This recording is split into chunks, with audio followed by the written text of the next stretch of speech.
Hi, everyone, and welcome to this week's Global Intelligence Update. As always, we've got a great guest with us.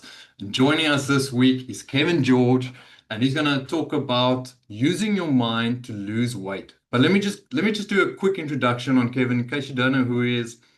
So Kevin George, host of the 100 Pounds to Freedom podcast, spent years chasing change the hard way. Every fad diet, every extreme workout, every miracle plan that promised results but never lasted. The breakthrough came when he stopped searching for the next quick fix and started studying the science of habits and habit stacking. But rewiring his mindset and building small compounding behaviors, Kevin unlocked a 100-pound transformation. Looking forward to it. Now he helps others do the same, breaking free from mental patterns and unsustainable approaches that keep them trapped in cycles of self-sabotage. Through his speaking and coaching podcast, Kevin teaches practical strategies to rewire thinking and building habits that make healthy choices automatically so lasting change becomes inevitable. His mission is to help you use your mind daily, actions to create the body, health, and freedom you've always wanted. George, Kevin George, welcome. And thanks for Oh, joining us. thank you. Thank you for the awesome introduction, Chris. I really appreciate that. Ladies and gentlemen, welcome along. We're going to have a bit of a fun ride. Well, it's this evening for me. I'm here in New Zealand, and I see some friendly faces there. Look at those love hearts from Philippe. I'm feeling the love, bro. Yeah. Very nice, very nice. So we're going to break this into three segments. So I'm going to tell you a little bit about my story and play a video and understand that this podcast that I'm hosting, 100 Pounds to Freedom, it's raw and it's real. Okay. So there'll be some raw and some realness in the video. Make sure you're over 18. And then we're going to dive into just some of the things that helped me using my mind and some tools and that sort of thing that I still use today. Because this journey, it's kind of like if you're an alcoholic, right? Any alcoholics in the house? No. But you never, when you get sober, right? They say you're still an alcoholic. Well, it could be a little bit like that if you used to carry around a lot of weight. I was fat for years and years. So the last 15 specifically, and then before that for a couple of years I'd sort of lost a bit, but and then another 15 before that. So the majority of my life, and it always kind of eluded me. And I would try, as Chris was just saying, every fad diet, everything under the sun, like you name it, I have tried it. We're talking vegan, keto, carnivore, the list goes on, fasting, water fasting, intermittent fasting. And it wasn't really until I started with my mind that things really started to kick in. So that's a little brief sort of intro. I'm going to play you a video in a second. But before I do, I want you to know that this is a two-way conversation, okay? So any questions you have, feel free to interrupt. Maybe not while the video is playing. That probably wouldn't be cool. But after that, okay? So any questions you have, just feel free to come in and ask them because, that'll flow nicely from here. So a little bit about my story, some tools, some mindset things that I did. And then what it's like, I thought this might be interesting for some of you, what it's like to pursue a career, build a business, and then all of a sudden think, this isn't really what I want to do anymore. Like, I want to follow what I'm incredibly passionate about, something that has changed my life and lowered my metabolic age by 20 years. This is what I want to do. And what it's like to do that when you're 53 years old, where most people are thinking about, how long before I retire, starting something completely new. And then not even really thinking about monetizing it, just thinking, oh, I need to do that at some stage down the track, but just doing it because you want to help guide people through this journey, this prison, this fat suit that they've been living in, that is not them, that is not the best version of them. So without any further ado, let's crack into this. Let's crack into this video. I'll share my screen here. Window. Here we go. Bam. Also share tab audio. Yep, that is on. Okay. All right. So let me know. Feel free to unmute or drop it in the chat. Can you guys see the YouTube thumbnail there? Chris, can you see that? Everyone can see that? Yeah, we can see it. Okay, cool. All right, let's roll. If the audio isn't playing, just jump in and let me know. Okay, here we go. This is a little bit of an intro, right, into my story. Welcome to 100 Pounds to Freedom. This isn't a podcast about six-pack abs. It's about what happens when you decide to change your life and you don't give up. Raw and real human stories of transformation from the inside out, resulting in massive weight loss, renewed confidence, energy, and most importantly of all, a winning mindset. Rewiring your brain to live your best life. Looking in the mirror, just thinking, like, so disgusted in how I looked. What the fuck are you doing with your life? Like, look at you. You can't even get dressed. Barely able to stand, torrents of blood. Oh, fuck, I'm going to die. And then everything went black. Doctors, and straight away they're like, look, medication, anxiety, depression, mid-bipolar, depression. I've lost 100 pounds, 45 kgs, and at my heaviest, I didn't just feel unhealthy, I felt unrecognizable. I faked so much shit just to get through the days, it's not even funny. Consciously having to change my state just to get out of the freaking car before meetings, social functions, family, friends. And those are the ones that I didn't cancel because something came up again.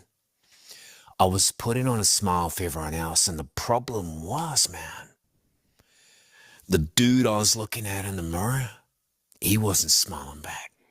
Food was my crack. I was addicted. I would stress and then eat to calm the stress and then get depressed because I overate again.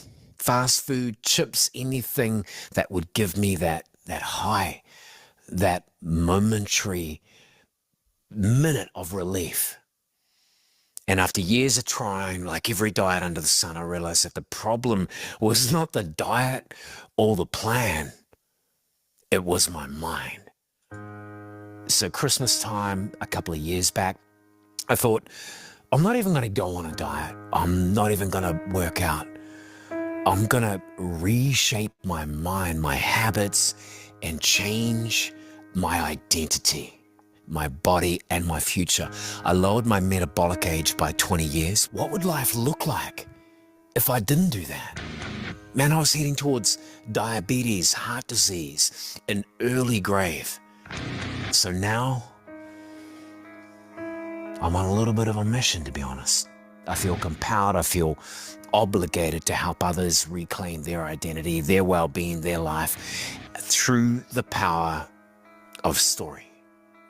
I was on the way to dying, you know? It's like the big question is, do I even matter? Mummy, I've got a surprise for you. My heart sank. She just wants a mum. She has these beautiful crystal blue eyes. Knife through my heart, tears streaming down her face. When are we going to get the fun, Mum? And I literally just dropped to my knees, sobbing, and hugged her. And I realized in that moment, I had to change. How did they build trust with themselves? What stories did they have to let go of? What version of them had to die so that the next one could live? And if you're on your own journey, if you've tried and restarted, just like me, more times than you can count, then this is for you. In the hopes that you can see freedom in your future and whatever that looks like or means to you. Most weight loss stories stop at the surface level. The diets, the before after pics and the macros, and why we will cover that. What we're going to dig into is that behind every real transformation is a human being who changed from the inside out. And this series is about those stories. This series is dedicated to unpacking that. This is 100 Pounds to Freedom. And each episode is going to feature someone who has lost a significant amount of weight and is willing to speak honestly about the mental, emotional, and identity shifts behind the change. And we want to have a little bit of fun. Okay, so the vibe is going to be real, it's going to be grounded, but it's going to be unfiltered. We're going to be naming the messy, powerful truth of personal transformation. And if you yourself, if you're watching this and you've lost a lot of weight and you want to share your story and you want to help others, then reach out. Let's talk about getting you on the show and spread this mission and help more people and impact more lives and lower obesity in our world. We're fucking eating ourselves to death. It's time it stopped. I don't ever want to go back to where I was.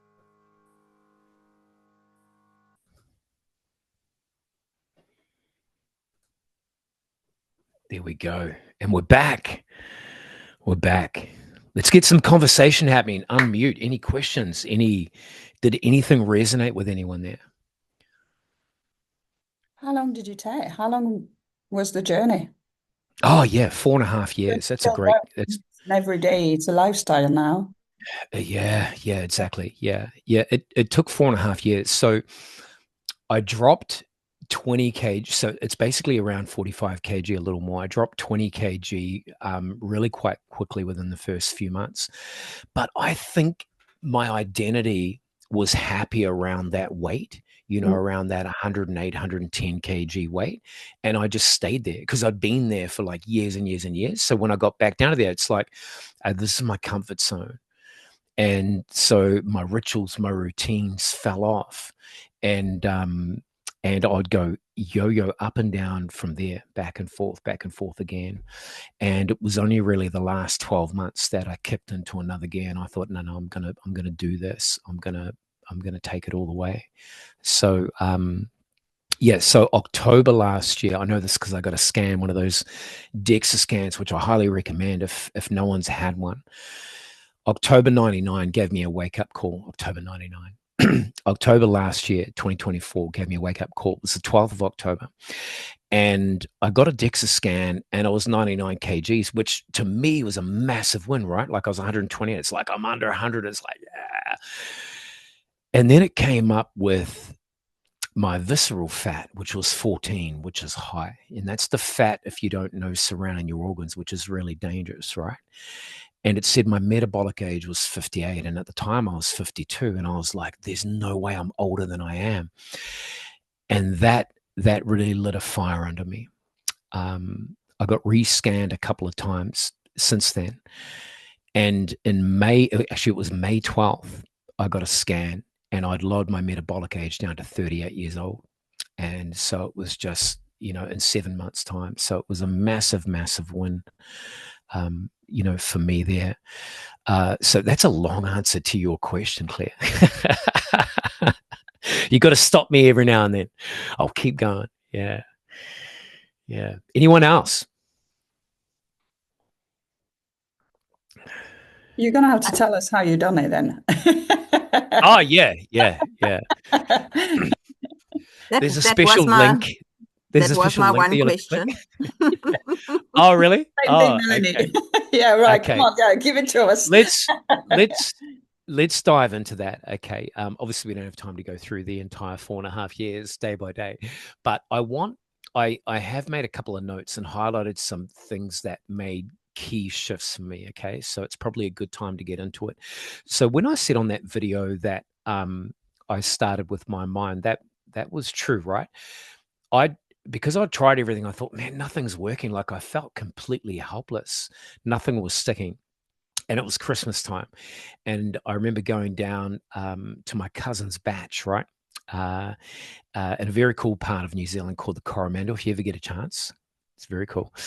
And I was down there and, he's a big diver, drinks a lot of beer, probably like a lot of South Africans, right? And we were down there and eating and having beers. And I had this book from James Clear, Atomic Habits. A few of you probably have read that. It's an amazing book. And for 2 weeks, I just read that book and I went through it and I started journaling what habits I'm going to form and what I'm going to link together. And there were heaps of different ones, and I downloaded like a habit tracking app and all the rest of it. And to be fair, I probably went a bit over the top, and some habits went to the wayside and all the rest of it. But some habits that really helped are things like, and there's actually data on this, you can Google this, but it really worked for me. So getting my gym clothes prepared the night before, like literally folded, shoes, socks, track pants, shirt, hoodie, and have everything ready the night before. And I would pair that with, say, making a cup of green tea or something like that. So whatever you normally do now, that's not a bad habit. Linking something new to it is a really powerful way to remember a new habit. And here's how that worked out for me. In the middle of winter, when it's dark in NZ, 6 a.m., there's no way you want to get out of a warm bed when you're starting this exercise regime and go to the gym, right? I would lie to myself. I would say, I've just got to get dressed, okay? And I didn't research this part of it. It's just what worked for me, because I knew lying in bed, there was no way I was going to get up and go to the gym. So I'd lie to myself, say, I just got to get dressed. And then it's like, I've just got to go out and jump in the van and start it. And then I've just got to go and drive to the gym. And then I've just got to walk in the gym. And once I was in there, I was right. But if I had to go from the bed, and many of you have probably experienced this, thinking, oh, should I get up? I really should. And then you start justifying it, right? I worked out yesterday. I worked out the day before. I can take a day off. And this is when you start to form a new habit of not going. Okay. And if that habit streak ends up being, 2, 3, 4 days, next minute you're not going. And what plagued me was I went through years of this, and I just wasn't aware of it. I just didn't recognize that that's where it started. I would start this new habit, and that would sometimes end up being 3 weeks or even 3 months before I'd go again to the gym. So forming little habits like that really, really helped me, especially in the beginning, right? I don't need, I suppose when you're on the, let's say I was on the other side of it. Okay. And I know I'm not out of the woods yet, because, this is new. I only had 100 pounds down on 8th of July. So it's very new for me. And the podcast first episode actually came out on July 10th, and the pressure was on because I knew I couldn't launch it unless I'd lost 100 pounds. Right. So there was a lot of pressure on there. But for example, now I'll have water. So when I have water in the morning, I'll put sea salt in it, or you can use Celtic salt or Himalayan salt, and and a little bit of lemon juice, and I'll have 2 full glasses of water and then coffee, and I pair that with a walk. So I'll do a 10K walk in the morning now, and I don't need to think about it, because it's just now a habit. Like that is me now. I do that in the morning. Okay, so little things like that. What else have I got here? Tools. Do any of you use any kind of fitness app, like a calorie tracker? Feel free to drop it in the chat. Anyone use a calorie tracker or anything like that?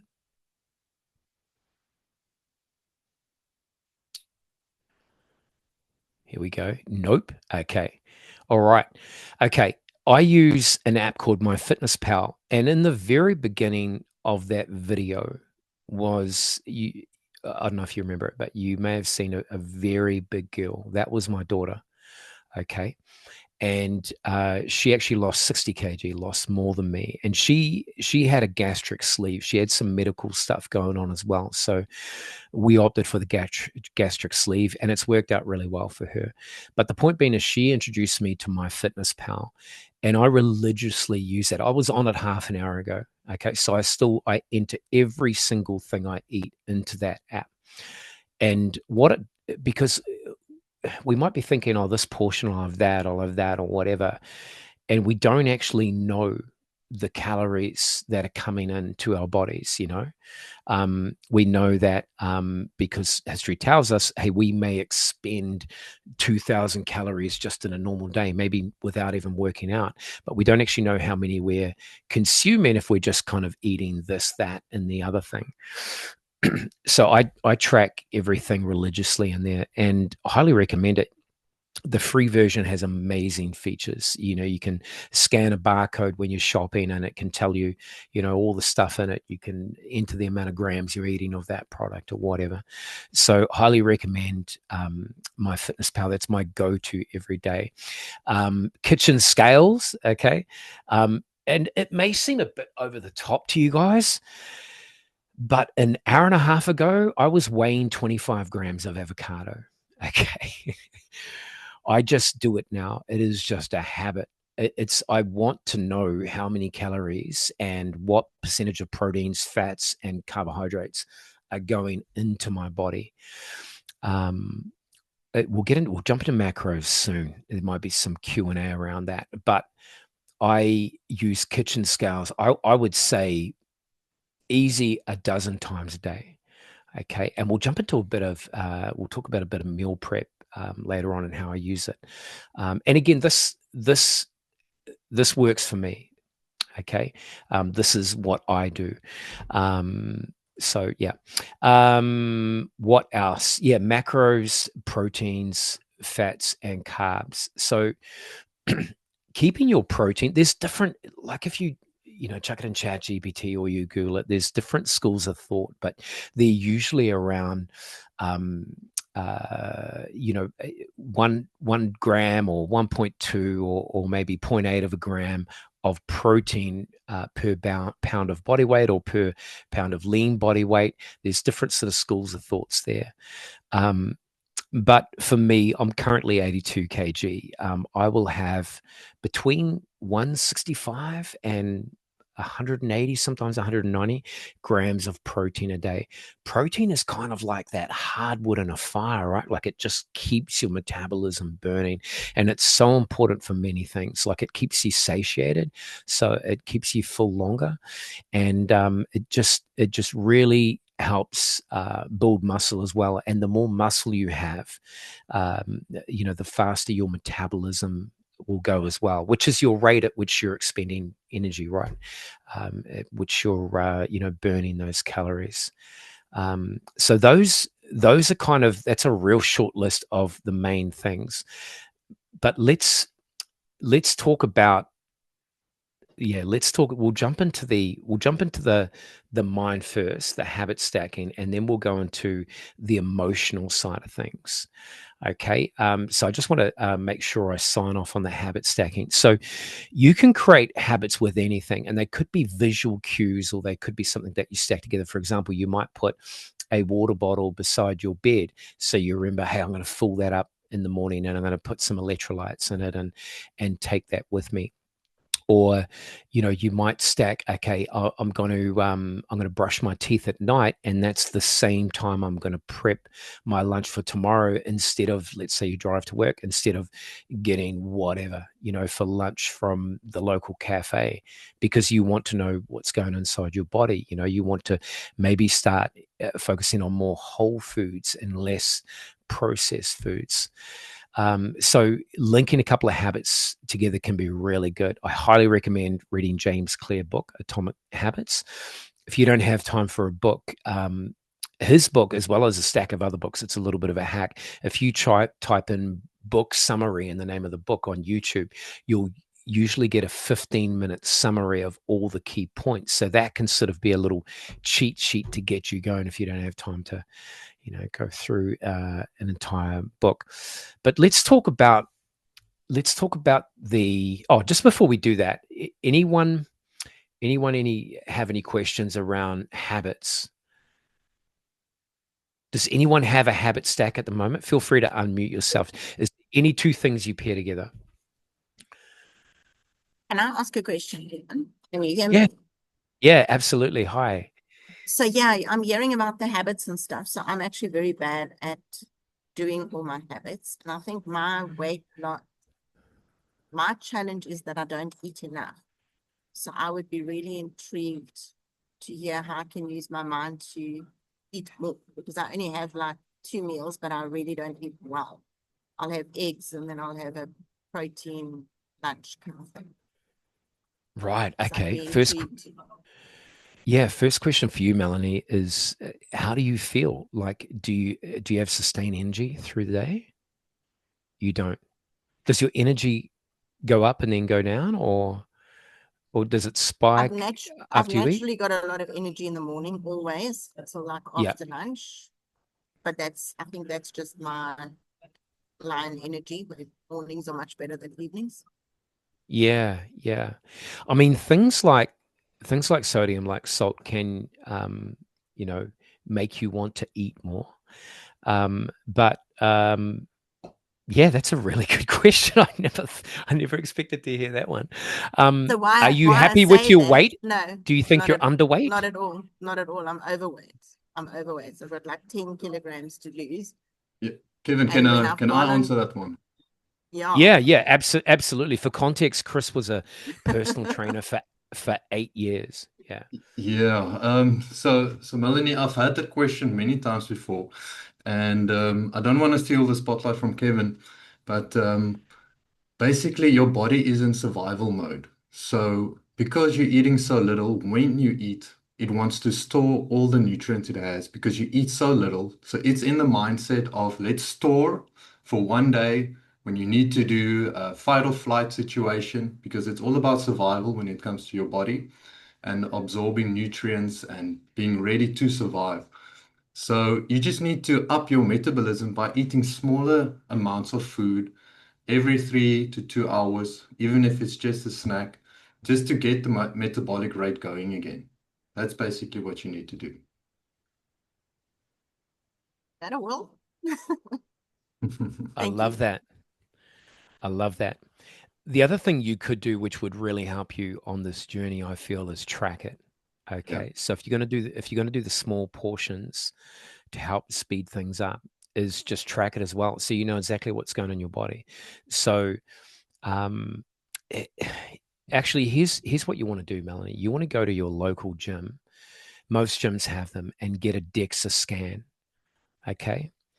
Because that's going to give you your basal metabolic rate, which is the rate at which you burn calories. Okay. So for example, mine it's just over 2000. Actually, let me pull up um, let me pull up a scan so you can see the info in it. 1 second. Okay. All right, I should be able to share this. It's a PDF on my desktop, but I'll just show you what this looks like. These, like I said, this was a game changer for me. Window. No, it won't let me. It's a shame. I can only share tabs and windows. Okay.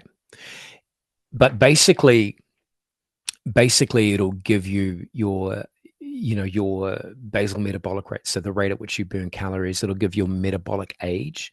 Okay, so I'm not sure how old you are. You don't need to tell me, but it'll be higher or lower depending on you know what you're doing. It also gives you your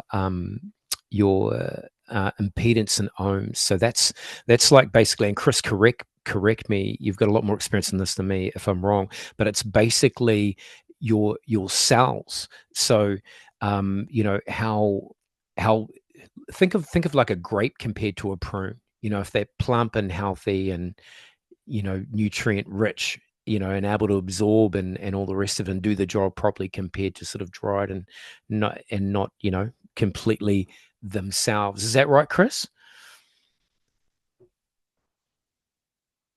That is correct. Yeah, the body is quite Yeah. amazing.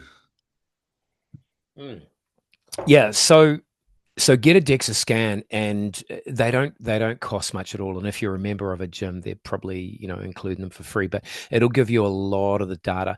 But once you have that data, you then have something to go off, right? Because you can say, okay, well, this is how many calories I burn per day, if I did no workouts. Okay, so let's say it was 1,500 calories. So I know that if I eat more than that, I'm going to store. So the goal isn't to necessarily cut or be in a calorie surplus, but it's to get that up, as Chris said, by eating the smaller portions to speed up your metabolism. So hopefully 2-3 months down the track, you have another scan, and let's say it's gone from 1,500 to 1,750. And because you're tracking your calories on, say, MyFitnessPal, you know exactly where you're in a surplus or in a deficit. Okay. I just from what you've told me, okay, I would suggest you don't necessarily want to cut or even be in a surplus. Just like Chris said, just smaller portions and try and speed it up. Once you've got it sped up, then there's going to be no problem sort of, going forward, shifting that 10 kg. I hope that answers it. Yeah, great Yeah. answer, Kevin. We've got another question here from Stephanie. Just before we move on, she asked, how important was it for you to understand the why, the reason for you eating wrongly and having bad habits? Yeah.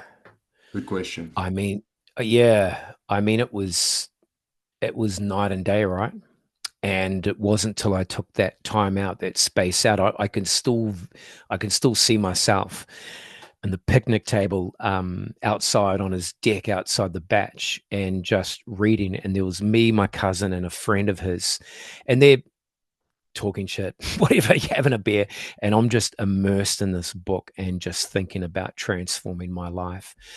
The why is really important.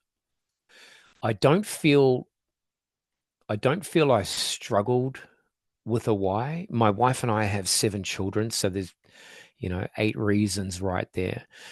And I don't think I struggled with it. I think it was literally the approach I was taking.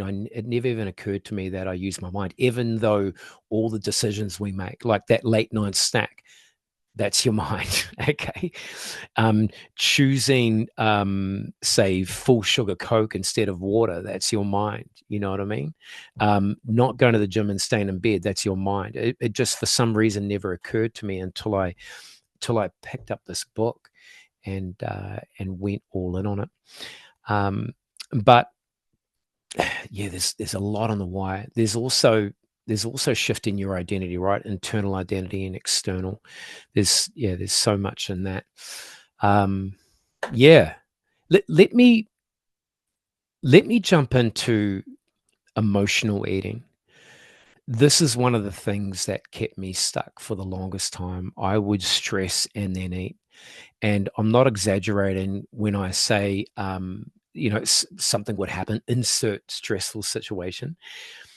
And I would open, let's say if there was a bag, I'm a real savory fiend. Let's say there's a bag of chips. I would open it and think, I'm going to eat a chip or two.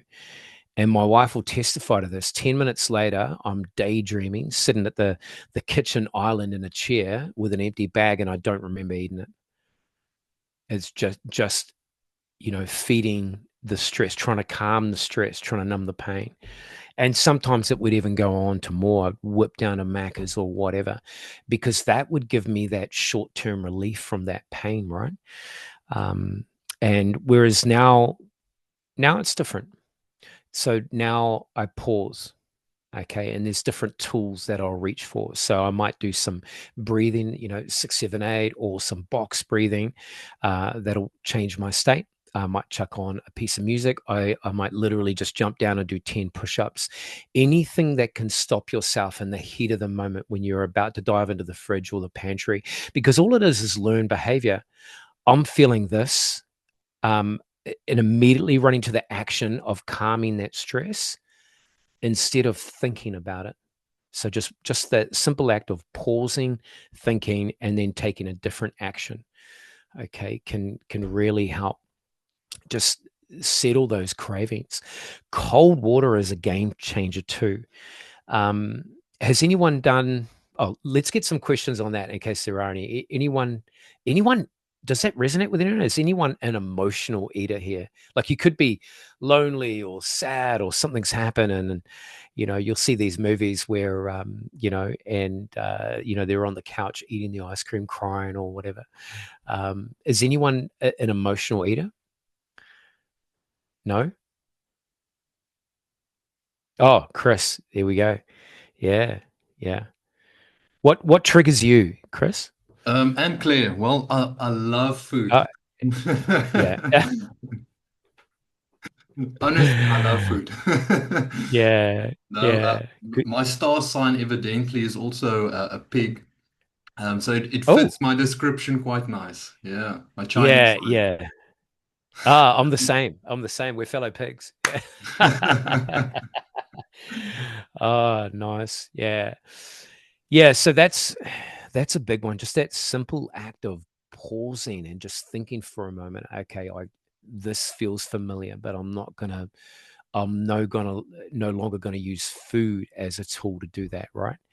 Um, and of course, it's the last thing you want to enter in your app when you've just picked out on multiple things. You're like, goodness me, look at those calories. Um, yeah, yeah. I'm just reflecting on my notes here. Breathe, push-ups, music, cold water. Those are my go-tos. Go-tos there. Um, yeah. Any more questions around dropping the weight, or where are some of you stuck? Does anyone want to lose a few pounds? Maybe it's a few pounds, maybe it's a few more. And they've been trying things, but nothing's working. Yeah, Melanie. Kevin, I do think a lot of it is the mindset about how important is it? Because, for me, it's like, yeah, it's something I've got to get to. And I know I need to do it, but then I do have the habit for a few days and then it drops again. So I go like, I'm going to eat like 5 times a day for a few days and then I drop. So what is that mind shift that I can take that will help me to actually stick to eating 5 times a day? Oh, that's a really great question, and I do have an answer for you. So early on, before well, actually, I delved into a little bit of a tracking app, but what I decided to do was grab A3 sheets of paper, okay, and I made up my own graphs with like an X Y axis, right, with my weight, and down the bottom was a timeline, and whether it was just when I wanted to lose weight by, or I had an event coming up or something like that, I would draw a line from my current weight down to the time that I wanted to lose that by, and I'd weigh myself every day, and I'd put little dots, and I'd make my own graph, and hopefully it would ride that line. Might be up, might be down, but it would ride that line. And so it was gamifying that little process, right? So whether you need to have, let's say, 5 boxes on a hard card, and maybe you've got 7 cards in your handbag or whatever, one for each day, right? And it starts over on the week, and at the end of each, and when you have that meal, you check that off. Some way you can gamify it where you get a little dopamine hit, or it sounds silly, but a gold star or something, and you're just like, boom, I've done that, I've done that, I've done that. And at the end of the day, you're collating all those points on what you did. And then the next day, if you achieved it, you'd try and get on a streak, like a winning streak. Okay. Or if you missed one, you would try to do better the next day. And so at the end of the week, let's say you want to eat 5 times a day. And I actually used to eat 6 times a day. And so what Chris said really resonated with me. That helped me through a period around about 20 years ago. So it really does work. And then at the end of the week, if you're eating 5 times a day, okay, 7 days, that's 35. And so you'd give yourself a score out of 35. So let's say it was 31 out of 35, or it was 27 or whatever, and you're just trying to up it, right? Until you get that perfect week, or maybe you're collating a month's score. And then maybe there's something really nice that you want to do. Maybe it's you like to go out and have a massage or a facial, or there's been something, there's something you've been wanting, and you think, if I achieve this, I'm going to get that. So by playing these little games with yourself, it can really help give you those rewards, that little dopamine hit every 2 to 3 hours, because you're getting closer to the thing that you want to achieve, right? So I would do them in both small pockets, meaning daily, weekly, and I would do them longer pockets, meaning some of my charts would go for 3 months. You know, if I had an event coming up or it was a big enough amount of weight, I wanted to drop. And it really helped me because I wanted to be under that line, you know, each time. So yeah, so I hope that helps. There's a gazillion different habit trackers out there, and there will be a number that'll be free. There'll be some that'll be paid. There'll be some that give you free trials. But if you get a habit tracker, and when you hit all 5 boxes, it'll give you a little notification sound and everything will go green, or, you know, a starburst will come out or something like that. It'll say you're awesome, you know. Something that'll give you that little hit could really help. You just need to get through to the next meal, to the next day, to the next week, right? Because once you get on that streak, you start building that habit. So yeah, I hope that helps, Melanie. Yeah. Gamify it. Have fun with it. Yeah. So with my walks, because I was doing like 5Ks a day, and at the moment I'm doing a bit of a final cut. So my last scan that I had, I was at, and this might go a little bit over your head, so I'll make it super quick, but I was at 15.7% body fat, and my goal is to get under 12. Not for life. I would be happy between 12 and 15. That's a really healthy range, but I've just, you know, never been that. You know, I was a chubby kid as well, and it's just, for me, it creates a bit of a safety buffer as well. So now I'm doubling my case. So one thing I did is, if you put something right in your way, like I mentioned the water bottle beside your bed, right? Okay. If you put something top of mind, give me a second with this. If you put something top of mind, then what happens is it's always in your face and you remember it. So what I did the other day, I decided, hey, I'm gonna aim for sort of 14,000 steps a day, which turns out to be roughly, you know, a little over 10K.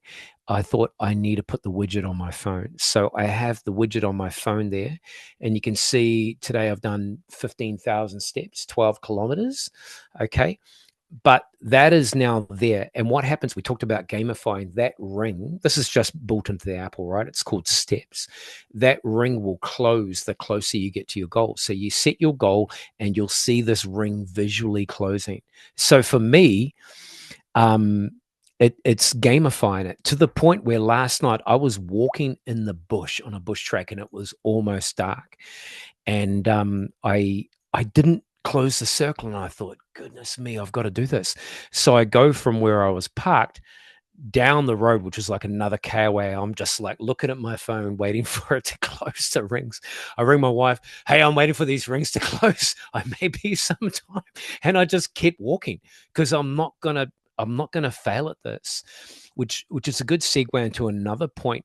The more times you give up, you just lose trust with yourself. I had no trust with myself. You know, we all have these friends or acquaintances, and we just, you know, we're not, they might say they'll do this or whatever, and we sort of, you know, they're those people and you don't know if they'll come through. You know, they haven't got a good track record. Well, imagine if that's you and you're not coming through for yourself. So by stacking these little habits and by gamifying it, you're really going to help rebuild trust with yourself, Melanie. And, you know, you then become the kind of person who does what you say you're going to do, you know, with your own body. We'll often go out of our way to do something for someone else. We're not going to let them down. But how many times do we let ourselves down? Right. So, yeah, that was a bit of a rant, eh? I think it's the talking as well, isn't it? You talk about mindset, but it is that internal voice in yourself as well. And, you know, we do need to be kind with ourselves, but on the same time, you know, the kind of walk the walk and talk the talk. It's that, you know, how accountable am I to myself? Yeah. So true, Claire. My first guest on the podcast is a lady. She's a business coach, and a lady by the name of Kickhouse Kylie, her name is. Okay. And she's based in the beautiful Whitsundays in Queensland, Australia. And she has this, I'm not even going to repeat it because I'll botch it up, but she has this long affirmation, and it's something like, I'm a happy, healthy, sexy, something. And then she inserts her weight, blah, blah, blah. And she says it in the mirror to herself, and while she's walking here and there and all the rest of it. She was featured in that video. She was the one that says, you can't even get dressed, tie her own shoes, and little bit of a spoiler, but if you watch that episode, it's actually called episode 2 because episode 1 was my intro, the one you just watched. She used to own 13 gyms. She was a black belt in Taekwondo, and yet she gained 55 kgs. Okay. So she let herself go, marriage of 20 years ended, and it was a massive spiral. It's a crazy story. Yeah, these things come to try us. But yeah, having that identity shift. I remember the very first day that I started. It was January 4th, 2021, and I was 128.1 kgs, right? And I walked up this mountain. So we have this bush track. Off the bush track is a track up to the mountain. And if you're fit, like I can do it in 20 minutes, no problem now. It took me 35 minutes, but I was determined not to lean on one single tree or sit down on the bench halfway because I didn't want a crutch. I wanted to be able to do it under my own power. Stopped a number of times, but I kept going. But I had that vision of myself, okay? And this might seem crazy or even slightly weird, but I had cut out, I must have printed them. I don't think I got them from magazines, but I'd cut out pictures of the physique that I wanted, but I cut their heads off because I'm married and not gay. But I put them on my door of the office. And it was just, this is the physique I want. So every time I'm walking out the office door, I see my new physique, even though it wasn't mine, right? There was no faces looking back at me. It was just, that's the body I'm going for. So, visualizing that happy, healthy self. Meditation is big. I'm not sure how many of you guys meditate. That didn't help me in the beginning because I was never consistent with it. But now I've dived a lot into Joe Dispenza's work, and there's an amazing book called The Habit. What is it? Breaking the Habit of Being Yourself. And very, very powerful. But yeah, meditation can really help, and we get off track a bit, but can really help just center you. I have something called the focus formula, and I learned this from a guy who's a mindset coach, and I won't bring it up, but I won't share it, but I'll just bring up the framework. You may want to take notes on this. This is a really crazy hack to power your brain up and manifest in the morning, right? So we start with accomplishments. So I have 10 things that I've accomplished that are amazing accomplishments that I've done in my life, and they could be business or they could be personal, right? And then we have aspirations, and I have a vision of my dream home here. And for context, it's a big home with a pool, obviously, and sprawling decks, but it's on land because my whole vision is to build these little villas for all the kids so that, as we get older, they can come back and everyone's got their own space, right? But at the top of it, I've got free, fearless, and innovator. Okay. And then you go into your personal identity. What is it? I aim to be present in every area of my life. When I speak with people, I give them my full attention. When I'm working, I'm not distracted. Bold. I won't let fear drive my life. I live bold and with courage. Inspire. I inspire people to live the life of their dreams. My words, actions, the way I live my life. And then it goes into ideal, routine, and standards. And then actual goals, and then a stack of affirmations. The point being is I'll chuck on alpha brainwaves, okay, and I'll meditate, and usually for about 10 minutes, and I'll get my state, and I'll get my brain into a state of alpha, sometimes even theta, and then I will read through that. And you're just like a sponge taking this in, and it's just reinforcing all those things. So that's way off track, but that's something I do that helps me today. Cool. Okay. What what else were we going to discuss, Chris? Kevin, can I hit you with Yeah, a yeah, few yeah. questions? Yeah. Let's go. So Stephanie asked, would you agree that becoming more conscious about food, so the reason for eating and what you are eating is important? Yeah. Mhm. Absolutely. I can't remember the name of the woman, but I heard it once on a podcast about 2 years ago. And she was saying, I don't think of food as food. I think of food as fuel. And that just always stuck with me. And so when you're eating, if you can get a good balance of protein, fiber, which is carbohydrates, but the fiber is really important, right? And fats, then you're getting this well-rounded structure and meal. So sorry, I forgot the question again. I might have more detail on that. Could you read it out again? Yeah, so what is the reason for eating and what are you eating is important? So what reason for eating and what are eating is important. But What reason for I think eating? you've answered the question. It's just being conscious, tracking what you eat, wholesome foods, it's around that more or less. Yeah. It's I mean, obviously we eat for survival, right? When we're hungry, we eat. But we also may eat when we're not hungry. And this is where, and you might be aware of it or not, it might be subconscious, right? This is where those cravings can come in. You got to ask yourself, is that a craving? Or am I just trying to, answer some kind of emotion? Am I trying to put something to rest? So finding out if you're really hungry is a good idea. And you'll know, because I mean, if it's been, a few hours since you've eaten, then you're obviously hungry. But if you ate an hour ago and you're thinking, I'm a little snacky now, I might eat this or that. Why? Pause. Drinking cold water can really help stave off hunger. Um, so so yeah, understanding and knowing why you're eating to fuel your body. That's literally all you're doing. But if you go a layer deeper, let's say you're doing a morning meditation and you visualize your cells literally getting nutrients, okay, and just almost being happy. Imagine if you had this crazy visualization where all your cells turn into smiley faces, okay, because you're feeding them nutrients.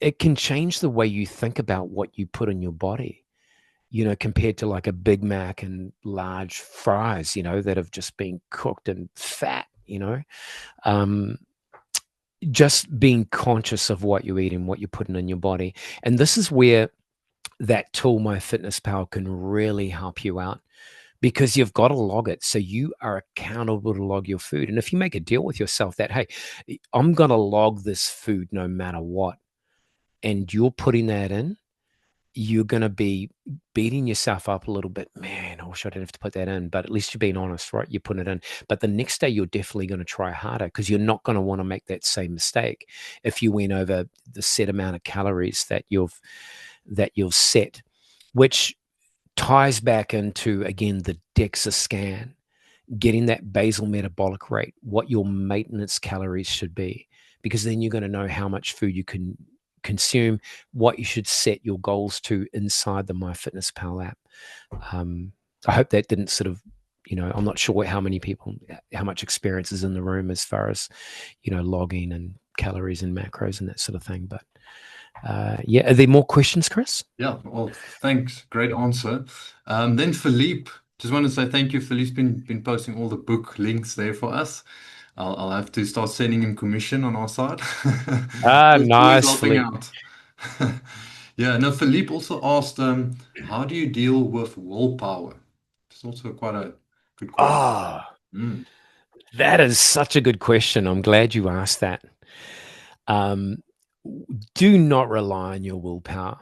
Like, if we all relied on willpower, we'd all have six-pack abs and be multi-millionaires, right? We don't do what we set out to do a lot of the times. You need to rely on systems. Okay. And this is the single thing that eluded me for so many years, and why I stayed overweight. And if I had stayed on that trajectory, I'm sure would have ended up in serious health consequences for me. setting up the habits, reading that book and setting up that habit stacking, that was my system. I do this, immediately followed by that, and then I do that. Okay. If you're just thinking, oh yeah, I'm going to do that, I'm going to do that. I've done this a million times, by the way, and it just doesn't work. I feel I've got a really strong will. Actually, I'd say yeah, I'd say a number of you have, especially if you're in business, because it takes a bit, right, to get out of bed in the morning sometimes and just get into it. You don't have to be there on a deadline for a boss or anything like that, but relying on your own willpower, and in my experience, there's just a better way to do it, is just set up systems for yourself, and then they become automatic, right? You don't need to think about it. You know what you're doing next. Like I don't need to think about walking in the morning, because I know after I drink 2 glasses of water, I'm having black coffee with a pinch of cinnamon. And after I have that, I am out the door going for a walk. It's just something that I do. I'm not battling. And the other thing is, how much energy does that zap? Like, how many of you have whatever laid on the couch, and whether it was, something you had to do in your home, like a chore, or whether it was working out or whatever, and you've debated with yourself for an hour, yeah, I better get up and do that. So, and what's happened to that hour? You've just been in turmoil, right? Just not enjoying it at all. So yeah, Philippe, I hope that answers that. And you, my friend, must have incredible willpower, because your silent retreats, it must take a bit of willpower not to talk for 30 days. That's for sure. Yeah, I'm very impressed. Before we get into there may be some questions around changing your niche, or doing something you love. And I have a cool story around that, actually. Something that really sort of solidified it for me. But before we get into that, has anyone here experimented with fasting at all? Kevin, I'm sorry, I'm gonna have to cut in. We are running out of time. Oh, 8:00. Yeah, okay, got it. Time flew past very quickly. So just is anyone else just wanna add in something quick before we end the session? Melanie says, I'd love to know more about fasting. I think we need to get Kevin back on again then. Just any questions post this session, just I'm on Instagram. It's 100 the digits _pounds to freedom. Just send me a DM and we can go back and forth. And Awesome. yeah, awesome. Thanks everyone for being here live, and Kevin, sharing the knowledge, sharing your experience, really much appreciated. One thing that I used to say to the people that I used to do assessments with, and asking all these questions about why should I start, why should I not, I always like to say, you don't want a doctor telling you you need to do this now, or you'll have a certain amount of months or years left. That's a complete game changer. So you don't want something like that to happen to you. So yeah, great initiative, Kevin. Love what you're doing, and you look great, man. We can really see that. For those that know Kevin, you can really see the difference in him. It's amazing. Thank you so much, Chris. Appreciate you. Thanks, guys, for showing up. It would have been lonely without you. Thanks, everyone. We'll see you guys again next week. Have a great week ahead, and cheerio. Bye. Thanks, Kevin.